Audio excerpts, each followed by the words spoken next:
is Amy Hinojosa, and I'm the president and CEO of MANA, a National Latina organization.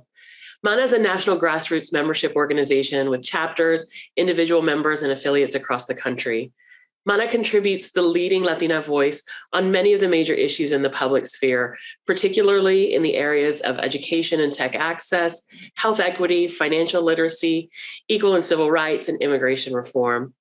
Chapters and affiliates provide programming locally to educate and empower our communities nationwide.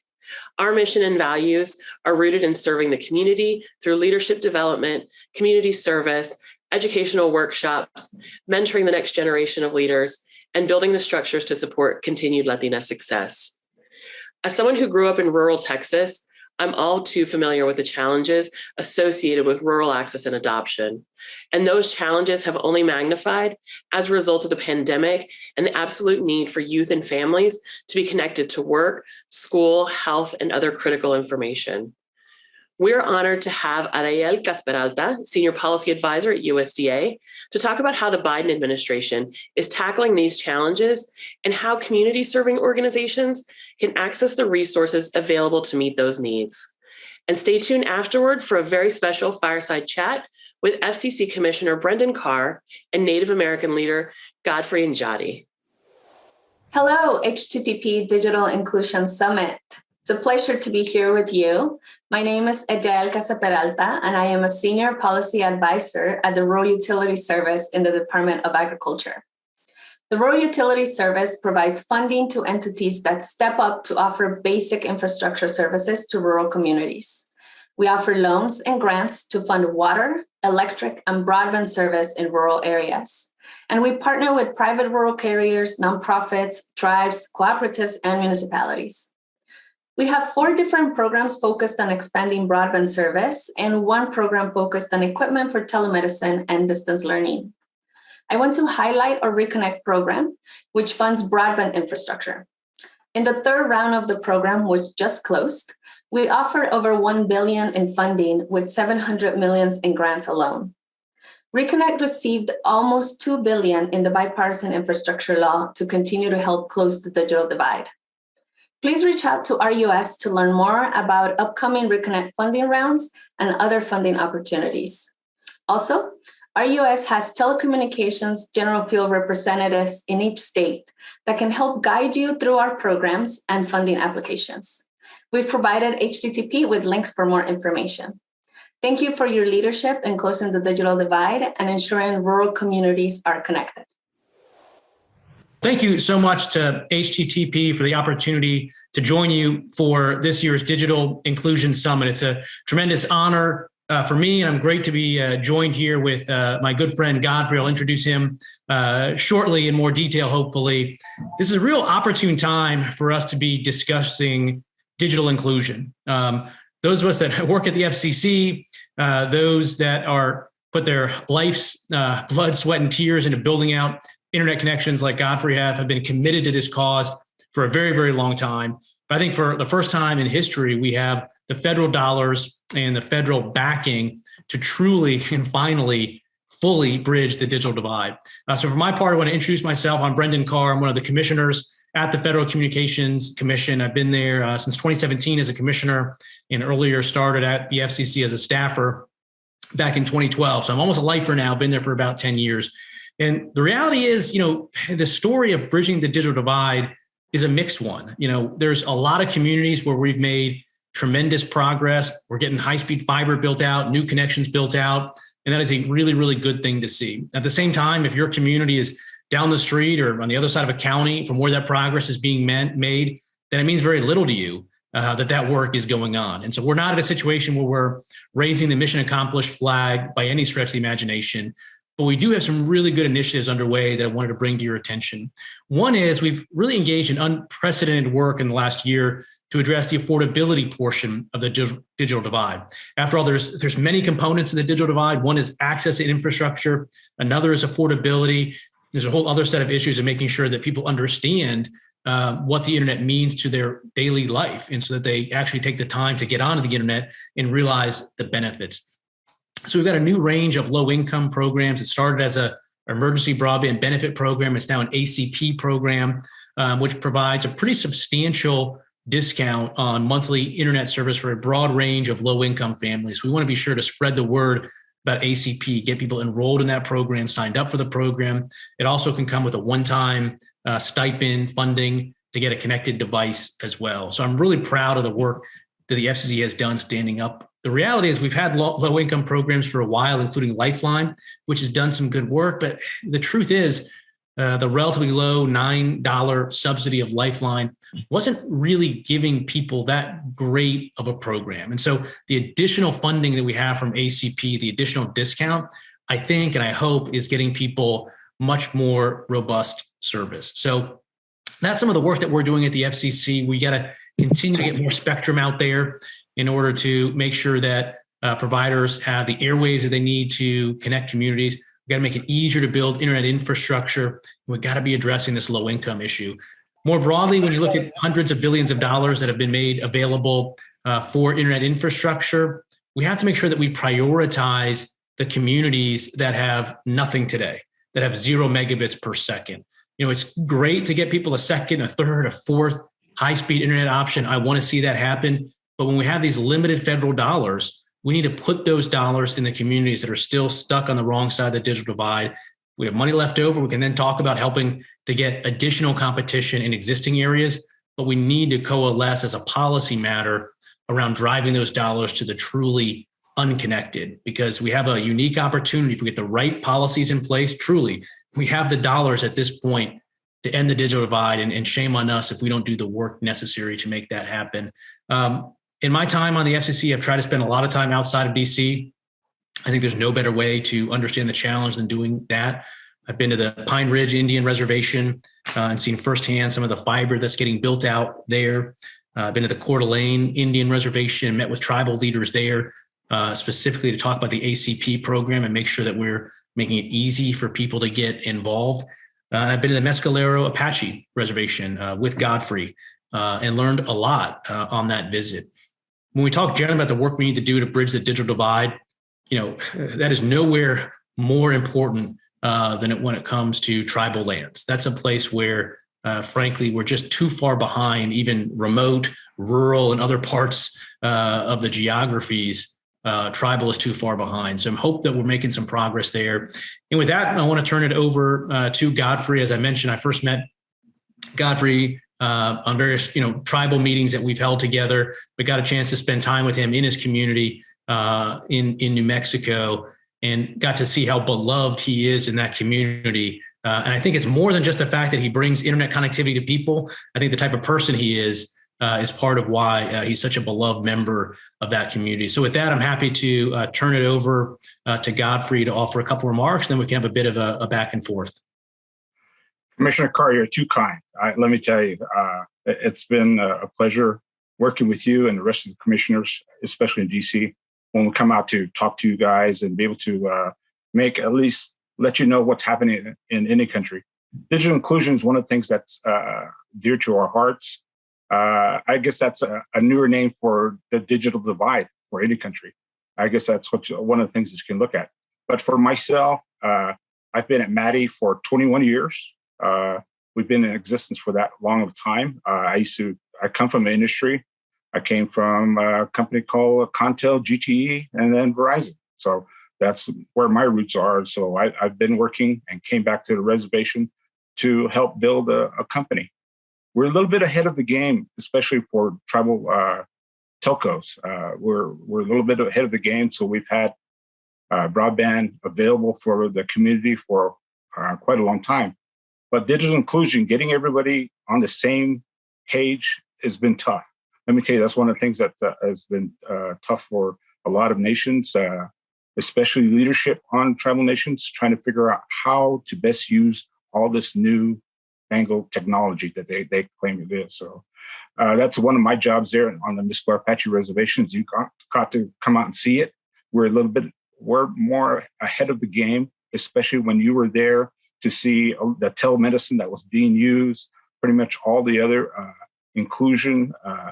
Digital equity is another one that needs to be developed more for any country. So that's just kind of who I am, and we can go from there, Commissioner. Well, wonderful. Thanks so much, Godfrey. One of the things I wanted to pause and touch on that you mentioned was telehealth. As you mentioned, when I was out there with you, I had the chance to visit the Mescalero Indian Hospital. And one of the things that I found there was that this high-speed internet connection that came to the Mescalero Indian Hospital allowed the generalists that are located there to have a direct video connection with specialists located all the way back in Albuquerque. And what's so interesting is, look, we got a problem in this country. We have a lot of problems. We have at least one problem in this country in terms of the lack of specialists and healthcare providers in rural, remote areas, Indian country. And so when you have this video connection, you can get, a real-time interaction with a specialist that again, can be hundreds of miles away. Maybe talk a bit more about, what you've seen from telehealth. I think particularly with COVID-19, we've just seen a massive spike in telehealth usage, but maybe sort of talk about what you think a high-speed connection means in terms of equal access to quality healthcare. Yes, Commissioner, that is one of the things that is very much needed. In fact, we just gave them a half a gigabyte of connection again at the hospital. That just happened in the last few weeks. As they need more, we will give them more, actually, whatever they need. This is something that's new for them. The Indian health hospitals across the nation don't have that kind of access everywhere. So as soon as we get that, more services are available to tribal members. And that's one of the things that's key and important, especially through this pandemic when we've been isolated so much.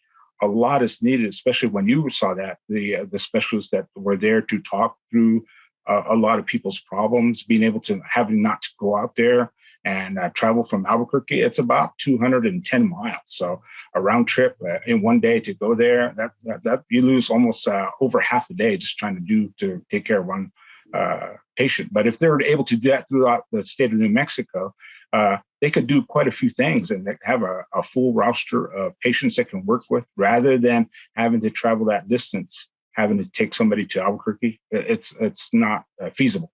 So in this importance of having broadband available for a lot of these tribal nations, for us, hopefully broadband mapping will help as the FCC's new broadband map that comes out later this year or early next year will help out to see where that kind of services are needed mostly, critical services that are needed for tribes right now to do that on that side. So that's one of the things I'd like to see happen in the future when we hopefully identify and then we can put those dollars there to best use.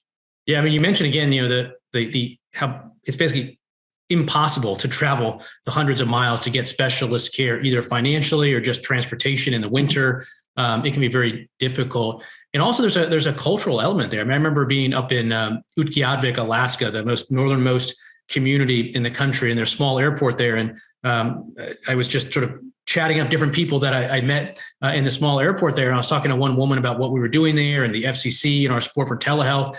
And she said, you have no idea what it means culturally for us to be able to stay in our home communities, get telehealth care, rather than having to fly to Anchorage and be separated from our community, separated from our families and the trauma that can be involved by doing that. So there's so many elements as to why I think telehealth is so important, why we got to keep the gains that we saw over COVID-19 going, so we don't go back to the way it was, where we had a lot of red tape and licensing and reimbursement problems with telehealth. So I do hope that Congress passes some legislation that makes some of the reforms that we've seen in the past year permanent.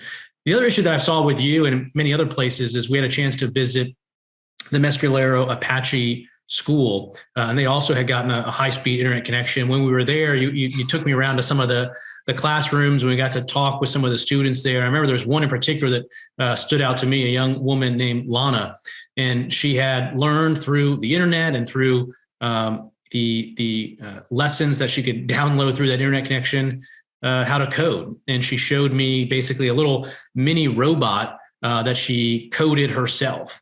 And it's such a heartening thing to see, is that power of a connection helping to bring a STEM education into the Mescalero Apache School, and a young woman who clearly had an instinct for this, a desire to do it, and the opportunity to pursue that type of STEM career, or at least get a base foundation that she could potentially build on down the road, was enabled by the power of a connection. So I do think internet connections to schools, to libraries, is an important component of what we're doing. Maybe you can talk some about that too. Sure. Commissioner Carr, I appreciate that comments. That is something that is dear to our hearts. I think that's the start of digital equity, to making sure that we have all the tools that are needed for our children to make sure that they can be who they want to be, especially in those STEM programs. As we open that up and enrich our children to make sure that's a part of it. The other part of that too is our culture. We want to make sure that we don't lose our culture. We want to be able to utilize all this new technology to be able to preserve it and keep moving it forward while we learn everything else, all these other different aspects of technology that can be learned by our children.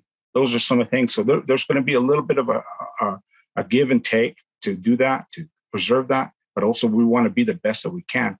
This is something that's new, that's coming to Indian country, where we're able to work with these STEM programs, to be able to get the technology there for the interconnection, but also to be able to go to world-class scientists around the world to be able to interact with our children, to be able to talk to them about what can be realized. This is something that's enriching a lot of our children to be able to excel and to be not staying in one place. So the world has come to Mescalero through the connection of the internet to be able to provide that kind of world-class education that we all deserve and need. So hopefully all of Indian country can take advantage of that, especially with the new dollars that are coming to Indian country, to be able to realize that, to form a plan, to be able to take advantage of this to best use and need. All tribes are sovereign, so we can't cookie cutter this, but it has to be developed locally all across the nation. Yeah, and the other issue, obviously, that we've talked about is the economic opportunity, the jobs opportunity that comes from a connection. And I've focused not just on the application layer, the ability of people to do their jobs remotely, but even the jobs that come from building out these networks. I've focused a lot on, for instance, the tower climbers, the fiber splicers.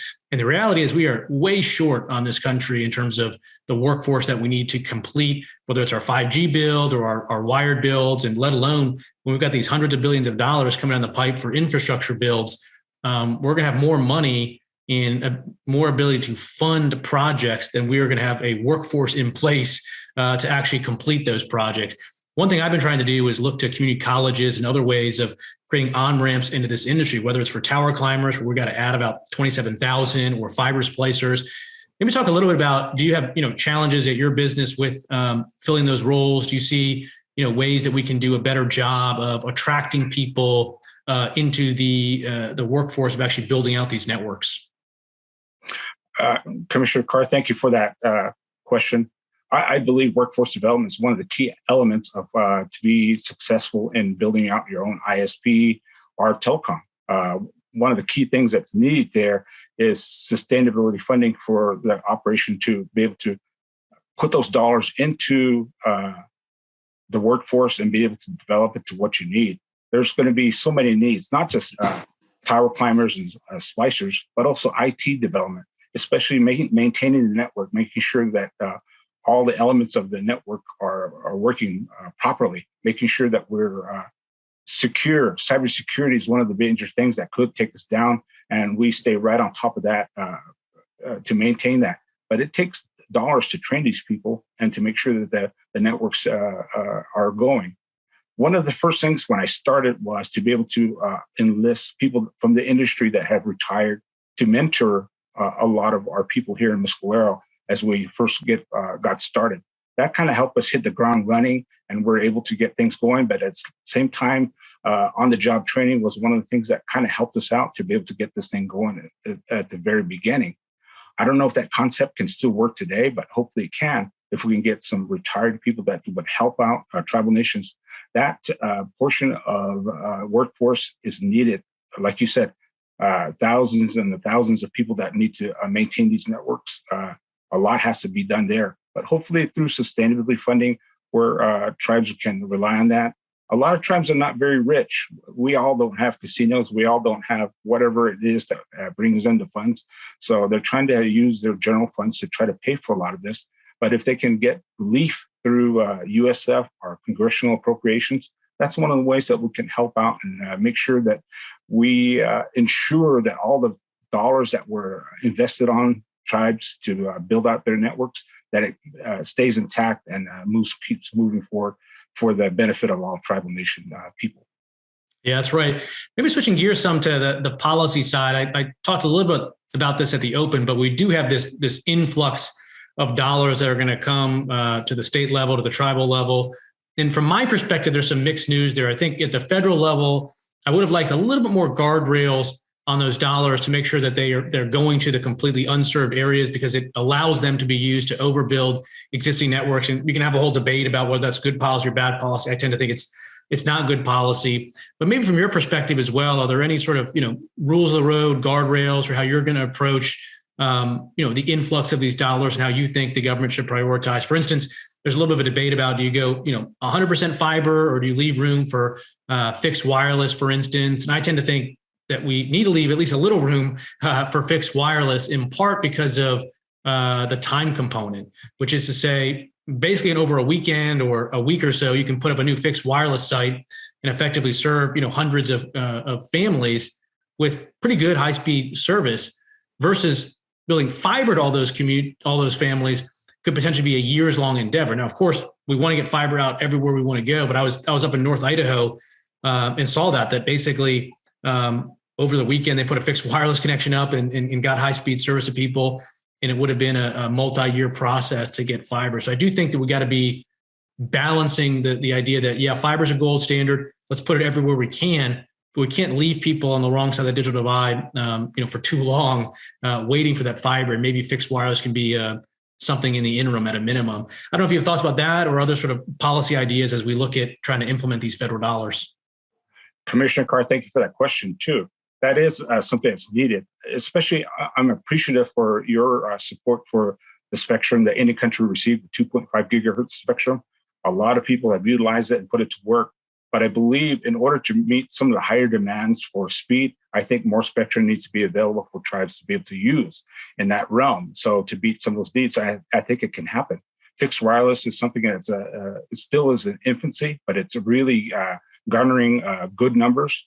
The latency portion of it can be improved a little bit, but I think it's coming down the road. I think everything's going to work out eventually for the good of Indian country. There's so much new technology that's coming out that's needed for that. But in order to be able to preserve the dollars, to make sure, again, I still have to go back to sustainability. That's one thing that tribes are going to be needing eventually down the future. It's like getting a Cadillac Escalade, but giving you no gas money, no money for oil. And if you're a poor tribe, I mean, you're just not going to have nothing to run that vehicle with. It looks nice and shiny, but if you don't have all the things that make it work, it's kind of useless. So we have to ensure this as we keep moving forward. So hopefully we can get that done. Yeah, it's funny. One of the things I learned in this job that I really didn't see intuitively was that the ongoing operating expenses of these networks is far, far higher relative to the initial CapEx investment that I would have thought before sort of getting under the hood here. That does raise a good question of how do we sustain this financially? A lot of people say, well, look, we got hundreds of billions of dollars. We're going to be fine. But to your point, we got to figure out what comes next. Because yes, we have a lot of money right now. We've got $24 billion over the last year for low income, but we are going to run out of that $24 billion at some point. We got to figure out what comes next. One idea that I've tossed out there is this concept of fair share, which basically looks to the large technology companies that drive, the vast majority of internet traffic and that realize trillions of dollars of benefits from it, and put them to start contributing a fair share, not just for the networks potentially, but also for these, programs that are used to support low-income Americans and their ability to access the internet. So that's an idea that I have thrown out there in terms of looking at a way that we sustain this long-term. Because, 24 billion is a lot. It might take a year or a couple of years to get through it, but we are going to get through it, and we got to make sure that there's something on the other side. Maybe finally, a last round of back and forth a little bit here. Talk some about maybe digital skills, relevancy of the internet. Is that a challenge that you see, that you can get it affordable, you can get the access? Do you still see hesitance towards getting online, using the internet frequently, or do you think that we've made progress, that people get it, or are there ways that you think we can overcome some of the hesitancy to get more engaged in sort of the digital world? Well, I never thought I'd say this, Commissioner Carr, but I have become an elder here pretty soon in our tribe. But a lot of people on reservations that just don't understand how a lot of the notebooks, iPads, or anything like that works, they're going to be left behind. And if we can work through the elderly centers, the libraries to help teach and offer classes on how to work with this, how to get online, just to check on your Social Security. That's still a thing that needs to work out in any country. A lot of this new technology is going to be coming fast, and it's going to hit hard. Within the next 5 years, tribes have to really catch up and try to work on that solution of how to get everybody online. It's going to be a problem. It's going to be tough, and there's going to be a lot of people that don't want to be a part of it. But it is something that in order to just check anything on the internet, to be able to check on your benefits that might be going forward, you're going to need to get online somehow, in some way. Whether you need help with somebody to do that, or you have the means of getting some kind of a laptop or whatever else. And there's money available for that. But again, there's a learning curve here. So somebody's got to take you step by step through that whole process, how to get that done. Once they feel comfortable, and I think it's going to really open up a lot of eyes and help a lot of people as we keep moving forward. Yeah, that makes sense to me. It's a lot of these decisions made back here where I am in Washington assume that everybody has the same access to internet connectivity that exists inside the Beltway, outside the Beltway, and that's not true. So your point, we have medical records that, we need to get online, Social Security benefits, as you mentioned. There's a lot of stuff that's moving digital only, which is great if you have affordable access, but it's a real problem and challenge. So that's why we got to just put the pedal down and make sure we do the good work here to fully and finally end the digital divide. Like I said, I think we got the federal dollars to do it if we get the right policies in place. So for my part, Godfrey, I want to thank you, my good friend, again, for the chance to do this. I really enjoyed the chance to get out of DC to join you at the Mescalero Apache and to see you. We did a virtual event a couple weeks ago when I was in Albuquerque. So it was good to connect with you there. So I'm looking forward to continuing to work to implement these dollars in a way that's going to make a difference. Godfrey, I don't know if you have any last words that you want to make as well. I do. I think one of the things that we kind of touched on it, but I think it's something that needs a little bit more discovery is the mapping. That's one key thing that I saw that the state of New Mexico, they're really working hard to try to get that reinforced in ways where we're down to the county level now, and we're able to get where the county is a part and buy into the fact of information is needed. They've been going out and garnering information, going to houses, taking GPS hits to be able to include that into the mapping kind of households. It's a little bit better than that I've seen anywhere. So the state of New Mexico Do It programs, mapping service, has really done a lot to be able to try to see where broadbands are not, where it's not available. And in the colonias, they have a lot of different areas, land grant areas. Those are some of the places that I've been trying to work on in the mapping portion of it. So I hope the FCC's mapping will include a lot of that kind of information, be able to go at that granular level, to be able to see what's going on. So we can make sure, to make sure those dollars are getting used in the areas that is needed the most.